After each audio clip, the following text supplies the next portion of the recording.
Hello, hello, Cancer Collective, Sun, Moon, and Rising. Ako po si James. Kamusta po kayong lahat? And welcome po sa James Tarot PH. Ito po ang inyong detalyado, komprehensibo at hindi beten na weekly reading for September 1 hanggang September 7. So Cancer, kunin nyo lang po yung makaresonate kayo ha and leave the rest. Yung ibang impormasyon, para po sa ibang Cancer yan. Okay po? So use your intuition para makuha nyo po yung para sa inyo today. So meron po tayong isang tanong, isang sagot portion. Kung meron kang pang malakasang isang tanong, you can ask that at the end of our reading. Sa isip lamang po, huwag nyo po isulat sa baba. Sekreto lang natin yan. And antabayanan nyo po yan sa dulo. Okay po? So Cancer, thank you again for all of your donations. Saka po sa mga hindi nag-skip ng ads, maraming salamat po. Yan lang po yung tanging paraan para po supportahan tayo every time na meron po tayong free reading for Cancer dito sa ating channel. So from the bottom of my heart, thank you again for not skipping the ads. So Cancer, na naghihintay sa inyo ngayong buong September 1 to 7, inhale. And exhale. At the center of your reading, you have the Four of Pentacles. Beautiful. In the area of what you want, you have the Six of Cups. Lovely. In the area of what you need, you have the Four of Wands. Beautiful. In the area of what's affecting your current energy, you have the Three of Pentacles. Wow, 3 to 4. Ibig sabihin, from collaboration to tagumpay to stability, napakaganda. In the area of your near future, you have the Queen of Cups. Beautiful. In the area of your challenge for the week, you have the Page of Pentacles. Lovely. In the area of your fortune, you have the King of Wands. Beautiful. King and Queen are here. Mamaya pag-usapan natin kung ano lalamanin yan. In the area of your divine messages, you have the Justice card. Lovely.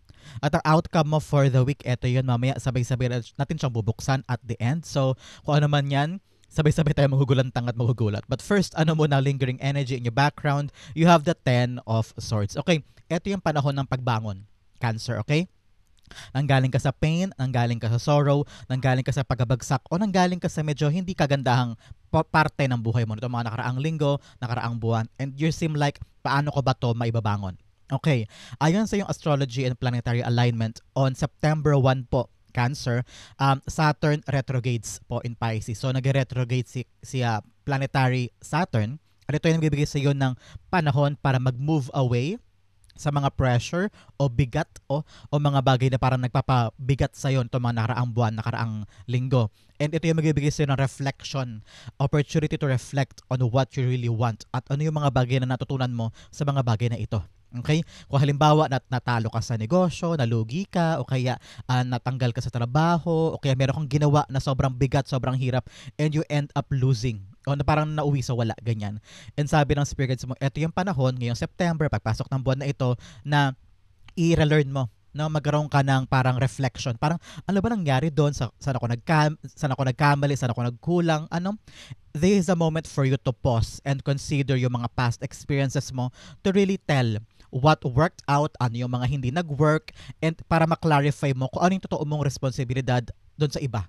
Halimbawa, marami kang ginawa ito mga nakaraang linggo, nakaraang buwan, and then na-realize mo, teka, saan ba ako natalo? Saan ba ako nanalo? Saan ba yung maganda, yung napaganahin ko?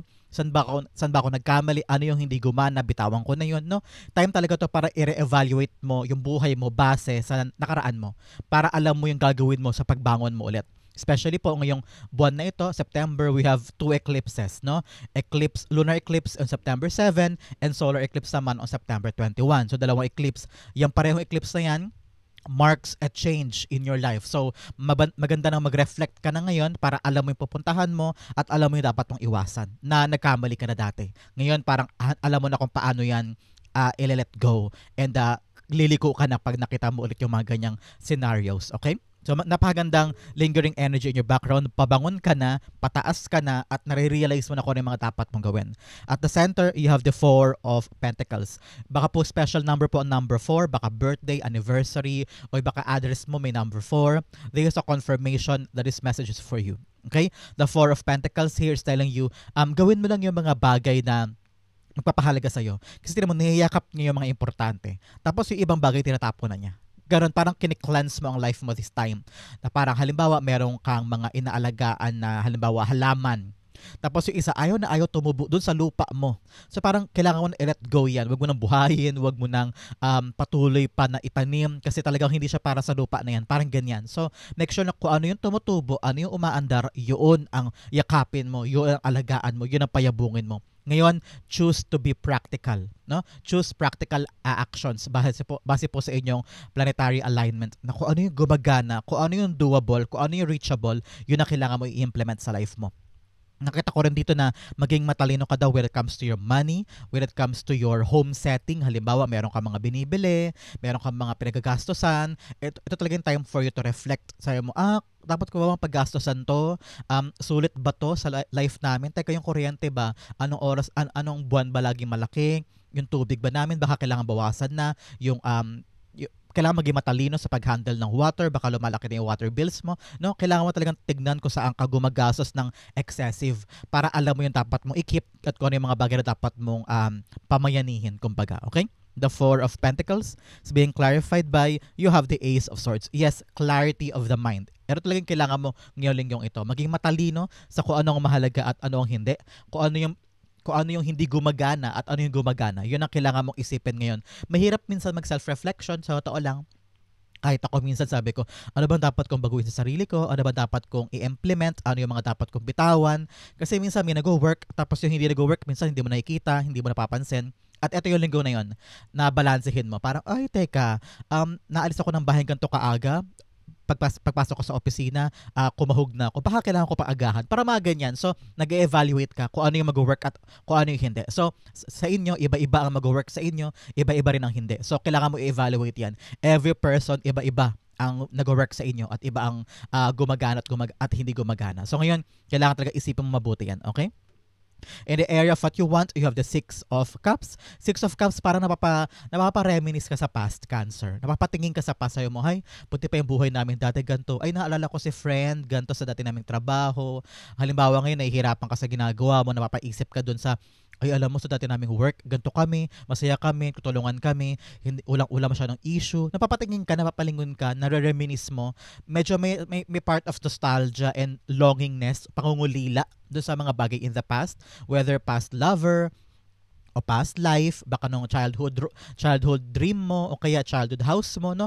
Napapaisip ka, yung ganda-ganda, no, balik tayo, dalaw tayo doon, o kaya sa bahay ni Lola dati, o kaya sa tuwing nagbabakasyon kayo dati sa isang beach, napapaalala mo. And yun yung nagbibigay sa'yo ng parang relaxing feeling. I don't know why. Nakita ko yan na parang hinihilom mo din ang puso mo this time, na parang ready ka kaharapin itong mga bagay na ito na meron ka ngayon, pero namimiss mo yun dati.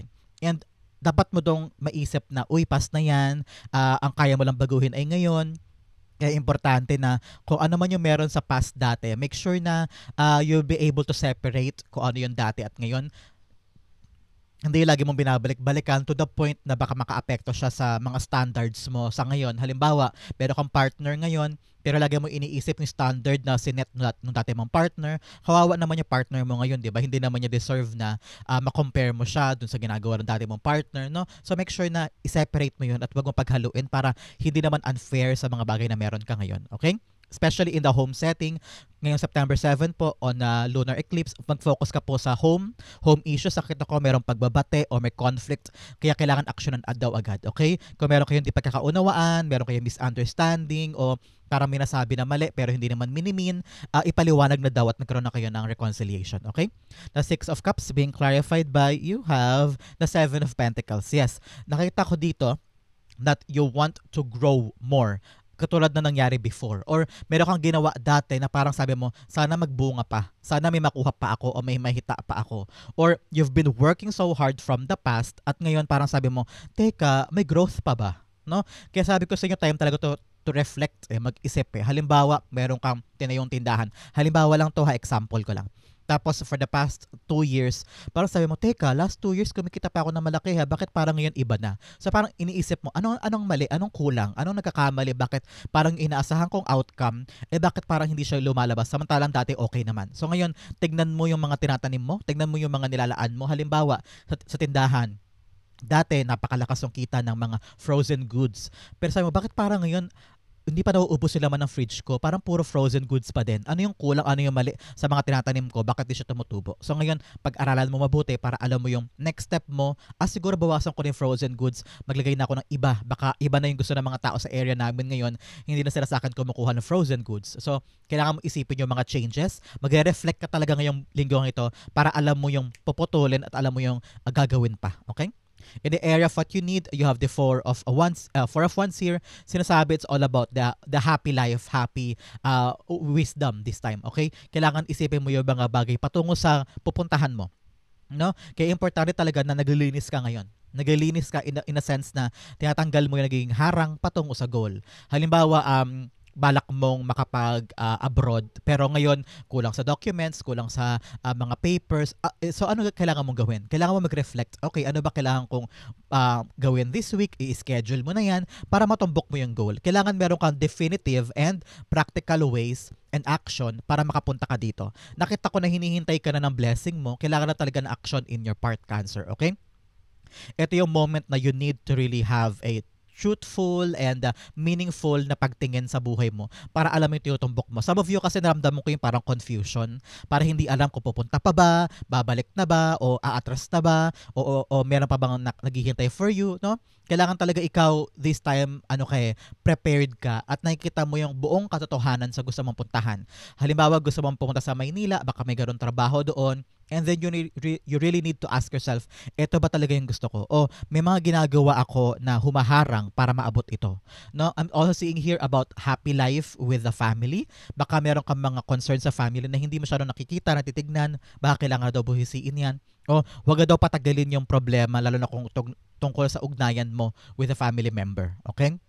For some, nakita ko rito na sa bagong yugto ka na ng buhay mo, kailangan mo itulay kahit mahirap, Cancer. Kung ito talaga naniniwala ka na this is for you at mahalaga to sa'yo, halimbawa mapag-college si anak o makabili ng ganito, makapunta doon or magpalit ng ganyan, kailangan naniniwala ka sa sarili mo na gusto mo talaga. Kasi kung hindi mo gusto, wag yan ang kunin mo. Pero kung yan talaga ang nais mo, i-go, push mo, okay? The Four of Wands being clarified by you have the Wheel of Fortune. Yes, nakita ko dito na kung hahakbang ka lang talaga, ididiretso mo, iikot ang kapalaran in your favor at makukuha mo ito. Okay?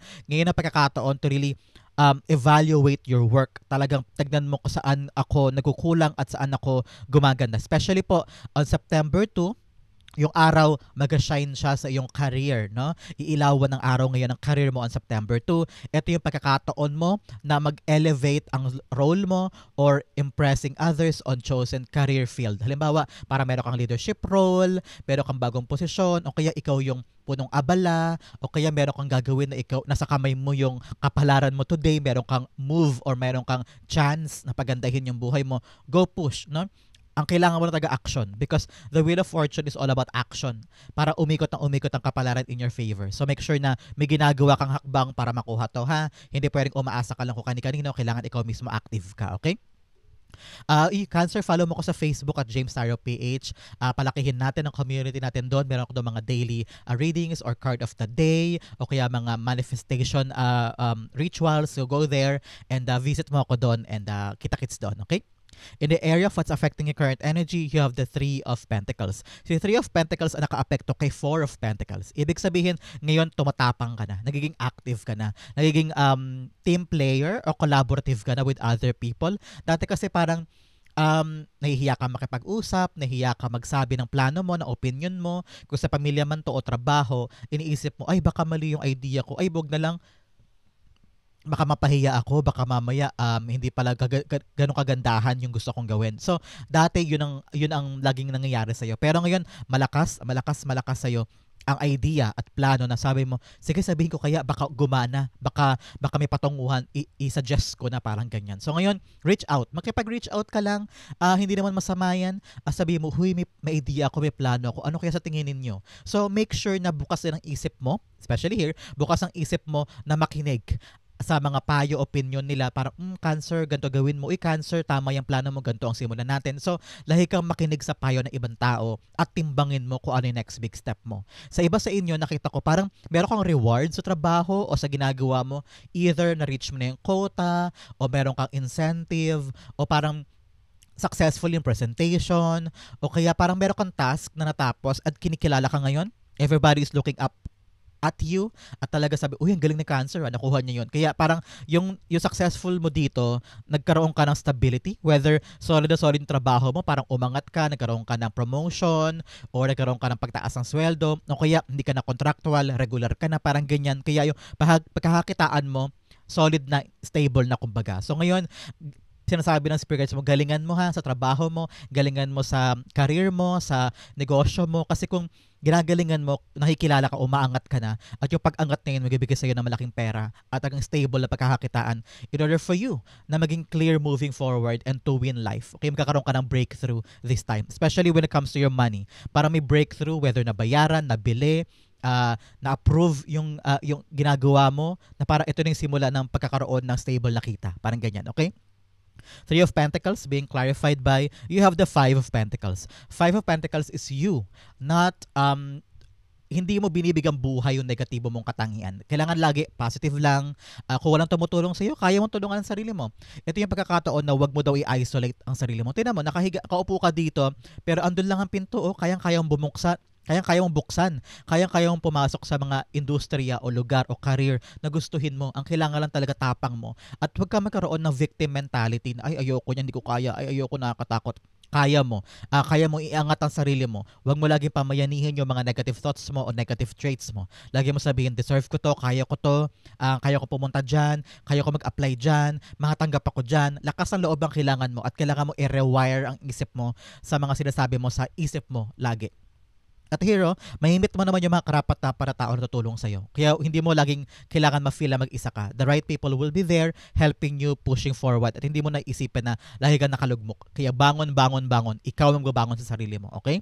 In the area of your near future, you have the Queen of Cups. Queen of Cups all about you taking care of what you have. Okay? Nakita ko rito na once makuha mo na yung stability, once mabago mo na at ma-evaluate mo na yung mga ginagawa mo na hindi gumagana, tapos ngayon i-amplify mo yung mga gagana, no, yung mga nag-work at hindi nag-work, pinaputol, inaayos mo na, and then nagkakaroon ka ng definitive change patungo doon sa goals mo. Nakikita ko talaga in the near future, payo sa'yo ng spirits mo na alagaan mo, okay? Hindi porque nakuha mo na, hayahay ka na, kampante ka na, relax ka na, kasi ayaw mo, madali na yan, nakuha ko na. Hindi pwede. Kailangan you continue nurturing it kung ano yung nagpapaligaya sa'yo. Kapag nakuha mo na yung mga bagay na gives you complete happiness, dapat yan inaalagaan. Nurture at make sure na everyday nandiyan ka to give it life, to give it hope, and to give it the right care para tumagal siya sa buhay mo, okay? Kung saan ka masaya, yun ang alagaan mo, okay? Queen of Cups being clarified by, you have the High Priestess. High Priestess is all about you following your intuition. Pagdating sa mga bagay na gusto mo at pagdating sa mga bagay na parang may mali dito, parang may something dito, kailangan pakinggan ng puso. Kailangan nakikita mo, naramdaman mo. At kapag may naramdaman ka sa isang bagay, take a pause muna sa mo. Okay, pag-iisipan ko po muna kasi parang may something dyan, parang hindi po ako ganun ka-sure. Kapag nakakaramdam ka ng alinlangan, dyan ka talaga dapat huminto at pakiramdaman mo muna o mag-research ka muna para alam mo yung next big step mo. Lagi ka makikinig sa naramdaman mo, okay? Pag medyo parang kakaiba ang feeling, parang mabigat or heavy, always listen to that and ask yourself, bakit? Bakit parang ang bigat? Bakit parang hindi ko maituloy-tuloy? So, pag inaalam mo sa puso mo, sa damdamin mo yung rason, mas maganda yung magiging hakbang mo, okay? And your challenge for the week, you have stepping into power. You are strong beyond measure. Yes, malakas ka, hindi ka mahina. Katulad ng sinasabi ng Five of Pentacles, kayang-kaya mong kumawala sa isolation mo at makipag-collaborate, makipagtulungan at umangat sa area of your field kung saan ka nagkatrabaho, kung saan ka concerned ngayon, kayang-kaya mo umangat dyan. Kaya wag mo isipin na hindi mo kaya. Another message, you have cleansing waters. Purification activates vibrant life force. Yes, ngayon, sa tuwing naliligo ka, magkaroon ka ng cleansing, pakiramdaman mo na tumatapon yung tubig mula ulo hanggang drainage, na parang kasabay nun tumatapon lahat ng negativity, lahat ng bigat, lahat ng pain. Araw-araw mo gawin yan para maramdaman mo yung paghinawa, okay? In the area of your challenge for the week, you have the Page of Pentacles. Aral, aral, aral. Yun ang kailangan mo. Meron ka mga bagay na kinukuha ngayon o mine-maintain sa buhay mo, halimbawa trabaho o career or bagay, meron kang bagay doon na parang pinag-aaralan So make sure this time around na binubusisi mo yan. It's time to learn. It's time to make sure na kung meron ka mga hindi naiintindihan, aralin. Kung meron ka mga bagay na hindi gamay, dito pagtutunan mo. Marami namang lessons sa YouTube o marami ka rin pwedeng pagtanungan na makatulong sa iyo para makuha mo yung best juices mula dito sa mga blessing na meron ka this time. Halimbawa sa tindahan mo, balak mo maglagay ng halimbawa ay computer shop sa gilid. So, kailangan mo pag-aralan kung paano ba gumana ang isang computer shop, ano ba dapat mo pag-aralan tungkol sa IT, mga ganyan. So, make sure na kung meron kang papasukin this time, Cancer, pinapag-aralan. Hindi pwedeng stock knowledge lang gagamitin mo o bara-bara lang na desisyon. Kailangan pinag-aaralan mo. Kasi nanggaling ka na sa pain, nanggaling ka na sa bigat, nanggaling ka na sa pagkalugmok, kaya ngayon ibangon mo ang sarili mo. Dapat kada step practical. Hindi ka agad nag-iisip na parang bang narinig ko na parang hindi pwedeng bara-bara. Kailangan nakatutok and also pinag-iisipan ng bawat step. Okay? Page of Pentacles being clarified by the Five of Swords. 2 fives are here telling you change. Meron ka talagang kailangan baguhin sa iyong mindset. Lagi mo iniisip yung mga nega, pinapangunahan ka na, ay naku, ang hirap naman, ay naku, hindi ko na kaya, bitawan ko na yan, ay naku, ang dami-daming kailangan gawin, maglalakad pa ako ng papeles, ay naku, ayoko niyan, wag na lang. O kaya, ito ang project mo, ito ang ginagawa mo, ay naku, ayoko na pag-aralan niya, masakit sa ulo, kaya ko na yan, alam ko na yan. Tumataas ang ego mo this time, no? Nagkakaroon ka ng pride na parang ayaw mo na matuto ng bago dahil lang maraming gagawin. So make sure na wag puro nega. Kung kailangan pagtuunan ng pansin at kung talagang mahalaga yan sa'yo, yung blessing na yan, ay pagbigyan mo ng effort, okay? Make sure you do that this time. Okay? Napakahalaga yan for you. In your fortune, una-una, you have a powerful ally will help you achieve your goals. Yes, sabi ko nga sa inyo, meron kang makakatulong this time para umayos ang lahat. So huwag kang mag-alala, help is coming. People around you, your support group will be there protecting you and guiding you. Another message, you have your destiny is intertwined with the stars. O ibig sabihin, protektado ka, sinusuportahan ka daw ni heaven, the universe sa mga ginagawa mo. Kaya aligned na aligned ka. Kaya kung ano man ginagawa mo at ramdam mo yan ang gusto mo, go for it because aligned ka this time. In your fortune, you have King of Wands. Si King of Wands, sinasabi ito na dapat yung vision mo manatiling malinaw. No? Most especially po ngayong September 2, yung sun nga po ay mag-shine sa iyong career. So make sure na parang nag-elevate ka on a leadership post. I don't know why. Parang tumaas ang posisyon mo o meron kang bagong task or assignment tapos sabi mo, kaya ko ba to? Magagawa ko ba to? And then parang ito yung pagkakataon to impress others with your role, with your gagawin this time. Kaya gawin mo ang lahat, maging matapang ka, yung fire within you, yung fire sa puso mo, ilaban mo yan, agawin mo yan because nakita ko talaga na it's gonna be your moment, your time to really ipakita sa kanila na kaya mo, Cancer, na uy, si Cancer mag-present today, kaya-kaya niya. So parang ikaw, yes, kaya ko, parang ganyan. So dapat hindi mo daw pagudahan ng sarili mo kasi ito na yung moment na makukuha mo na yung desires mo o magkakaroon na ng definitive result yung mga ginagawa mo this time, okay? Ngayon, tapangan mo, tibayan mo maraming mga pagsubok here and there, pero nasa sa'yo yung lakas sa loob kung tutuloy ka ba o aatras ka. Yung epekto niyan ng fortune mo, nasa sa'yo nakasalalay, okay? King of Wands being clarified by the Moon card. Yes, ngayon kung nag-iisip ka na, hala, hindi ko alam gagawin ko, very, very confused, masyadong unclear, hindi malinaw, huwag ka mag-alala because the Moon card here, sinasabi niya, lalabas din yung mga kasagutan.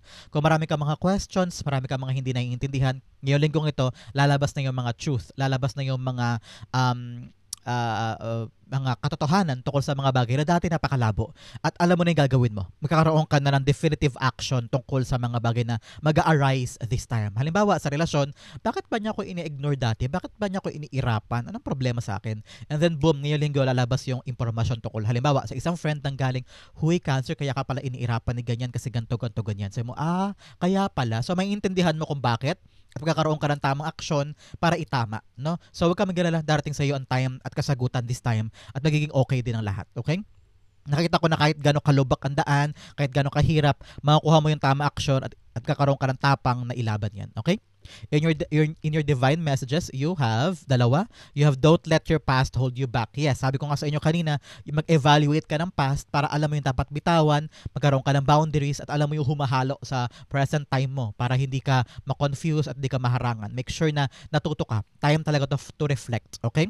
Another message, look at the bigger picture. Kung ngayon ay ikaw ay nakalugmok dyan at very, very limited ang nakikita mo, make sure na lawakan mo ang isip mo, lawakan mo ang pananaw mo sa isang bagay para makita mo yung iba-iba pang option o iba pang solusyon sa ginagawa mo. Baka kasi nakatutok ka lang sa isang solusyon, kaya parang feeling mo stuck ka na. Make sure na nagtatanong ka sa iba't ibang tao para makatulong sa'yo, okay? In the area of your divine messages, you have the Justice card. Ito yung panahon na maging tapat ka. Okay, Cancer, especially po on September 4, Mars and Jupiter mag-i-square sila, yung tapatan ni Mars and Jupiter na planet. And ito yung pagkakataon na protektahan mo ang iyong reputasyon, protektahan mo ang iyong mga integridad, ang iyong role, ang iyong pangalan. At sinasabi ng spirits mo to really be truthful. Basta maging tapat ka lang, magkaroon ka lang integridad sa bawat ginagawa mo, dapat tapat ka. Ikaw ay totoo at ikaw ay gumagawa ng mga bagay na ayon sa batas o sumusunod ka doon sa sistema, kumbaga. So make sure na lahat ay ginagawa mo in good faith, okay? Basta hawak mo ang katotohanan, you don't need to worry. And also, ito ay tungkol sa truth and consequence, ha. Dapat bawat hakbang mo, pinag-iisipan mo para yung consequence ay hindi malaki ang epekto sa'yo, kumbaga. So make sure na kung meron ka mga decision here and there, dapat nire-research mo daw. Hindi ka agad nagko-conclude na parang ito ang problema, ito ang solusyon ko kaagad. Hindi pwedeng dapat ganon. Dapat pinag-iisipan ng matagal, nagtatanong-tanong, nire-research, inaalam, binubusisi yung totoo para alam yung next big step mo, para hindi ka magkamali, okay? Dapat maging maingat ka daw sa bawat kilos mo, okay? Justice cards being clarified by you have the Eight of Cups. Yes, Eight of Cups all about you. Parang mag-pause muna, parang dalian. Kung meron ka mga bagay na hindi naiintindihan o may sinabi sa'yo, may gulo, may away, may conflict, learn to detach yourself daw. Umiwas ka muna at mag-isip ka. No? Pag malino na ang isip mo at alam mo ni dapat mong gawin, saka ka bumalik at harapin yung problema. No? Huwag ka daw agbasa-basag magagawa ng rush decision or rush action or iimik ka kaagad ng isang desisyon na hindi pinag-isipan. Kaya kung medyo magulo, medyo parang, teka po, hindi ko naiintindihan, magkaroon ka ng time to get out and reflect and mag-isip muna. Kapag napagnilay-nilayan mo na at nalaman mo na yung katotohanan, nabusisi mo na, saka mo timbangin for a final decision at saka ka bumalik. No? Make sure na maganda ang mga payo at hakbang mo ngayon. Okay? Outcome mo ito, bigyan mo na ng fortune cards. Unang-una, you have jog, light-hearted, carefree time. Yes, time to relax, time to have fun, time to be a kid again, especially here with the Four of Wands here. Another message, you have money path. A path with money is waiting for you to find. O meron ka daw perang makukuha this time. So, kailangan sigasigan mo pa, galingan mo kasi patungo ka daw sa money path mo. Okay? Another message, you have broken bridge, unsuccessful outcome to a problem. Ngayon ang pagkakataon talaga na mag-reflect, alamin ang katotohanan, alamin kung ano yung hindi gumagana para tong unsuccessful ay maging successful na. So, nasa sayo daw ang bola, Cancer, kung paano mo aayusin ang isang bagay. Walang makakapagsabi ng mga tamang daan, ikaw mismo sa puso mo, alam mo ang gagawin. Another message, you have forest, muddled, unclear things. Yes, napaka-confused ang isip mo. Ngayon, napakagulo. Pero huwag ka mag-alala, darating sa iyong kalinawan at katotohanan para alam mo yung step mo moving forward. So, sabi ito, parang wait ka lang, relax ka lang para mag-relax din ang isip mo at hindi na maging confusing ang mga bagay para sa'yo. Okay? Nakita ko talaga, don't rush. Pabangon ka pa lang, take your time, and magkaroon ka ng tamang adjustment. Pause muna, para maisip mo yung dapat gawin. Outcome mo ito, Cancer, ano kaya ito? But first, ihanda mo ng isang tanong, isang sagot mo. Sasagutin ko po yan after this, okay? Cancer, your outcome for the week, you have, wow, the Chariot card. A success is coming for you. Pag lumalabas po sa Chariot card, it indicates a success in an endeavor o meron kang inaasikaso, baka papeles o lakad o mga pangarap. Nakita ko talaga dito na it will be successful. Alam mo kung anong magiging bala mo, ikaw. Atras abante ka ba? Pinapanghinaan ka ba ng loob? Takot ka ba? No, yun yung mga bagay na kailangan mong questionin sa sarili mo kung ready na ba talaga ako sa dream na to? Ready na ba talaga ako sa plano ito? Ito may plano ka eh. At lalabas yung mga truth at this time na sabi mo, alam ko na yung plano ko, alam ko na gagawin ko. Pero ang tanong, tutulay ka ba? Gagawin mo ba? Nanggaling ka from the pain, nanggaling ka from pagkabagsak at saka baka may pain pa, baka nag-move forward ka pa lang at ito pala yung time na buwang-bangon ka, pero ano yung kaya mong gawin para sumuong yung mga bago mong plano? You need to really ask yourself, am I ready? Am I brave enough? So ngayon, nasa kamay mo ang bola, and with the armor here telling you ready ka na, protektado ka naman ng universe, kaya ilaban mo yung plano mo, and just be maingat, especially here with the Justice card. Maingat ka sa bawat hakbang, bawat decision para yung landas mo magdire-diretso, okay? Yung journey mo. The Chariot cards being clarified by, you have the Ace of Wands. Yes, Ace of Wands all about confidence. Confidence in the plan, having a great idea, having a great solution, and then handa ka to transform, no? Para meron ka mga bagay talaga na kailangan bitawan o kailangan baguhin sa buhay mo para gumana yung pag-andar ng career mo o ng buhay mo, no? Para meron kang dapat na buting-tingin dito, i-upgrade, i-upscale to make sure na yung bagong outcome makuha mo. Because yung mga luma mong ginagawa hindi na gumagana ngayon eh, mapapansin mo yan. Kaya ngayon kailangan mo ng new re-evaluation of your plans para umandar na ito, okay? So Cancer, this is your September 1 to 7. Dumako na tayo sa yung isang tanong, isang sagot. Close your eyes. Mabilisan lang to. And concentrate on your one question. Okay? You have 1 and you have 2. Bigyan din kita ng angel card to clarify this. Nasa tabi mo lang angel mo ngayon at ginagabayan ka sa question na ito. Okay? You have 1 and you have 2. Okay, Cancer, open your eyes. Inhale. And exhale the answer to your question. You have the 2 of Cups upright. You have the 9 of Swords in reversed. You have reconsider. And you have unlikely. Okay. Nakikita ko rito na parang sobrang painful na ng question mo at ang hirap-hirap na. Parang feeling ko super heavy na for you in your part. And you feel like bakit hindi sumaswak? Bakit hindi ko nakukuha yung gusto ko? Bakit parang hindi nag-aligned? It's because hindi to para sa'yo. Sabi ng angel mo. Very, very unlikely. And you need to reconsider. Baka meron pa ibang bagay dyan, ibang ruta o ibang paraan para makuha yung question mo na hindi mo ginagawa itong ruta na ito na napakahirap at hindi swak. Kailangan daw ng ibang paraan o ibang ruta, ibang way to make you closer to your dreams or to your goals sa question mo. Meron pa daw ibang paraan, ibang way. So make sure na i-consider mo yon, tingnan mo, timbangin mo muna, huwag ka muna agad sumanggab sa isang bagay na hindi ka pa ganoon ka-sure. Marami pang kailangang ayusin para mag-swak at itapon mo muna yung takot mo ngayon para mahanap mo yung malino na ruta going there. Reconsider, meron pa ibang option dyan, mahanap mo yan, okay? So, Cancer, this is the answer to your question. The answer is no. Kaya balik ka next time, baka umayos na yan at magkaroon na ng development. And this is also your September 1 to 7. Ito po'y gabay lamang, nasa iyo pa rin ang kalakasan at freedom kung anong gusto mong gawin sa buhay mo. Ito ay pananaw lamang at ikaw pa rin ang may lakas at kapangyarihan na sundin ang gusto mo sa buhay mo. Okay, Cancer, thank you again for watching. See you again next time. And salamat po sa panonood hanggang dulo. This has been James for James Tarot PH. God bless everybody.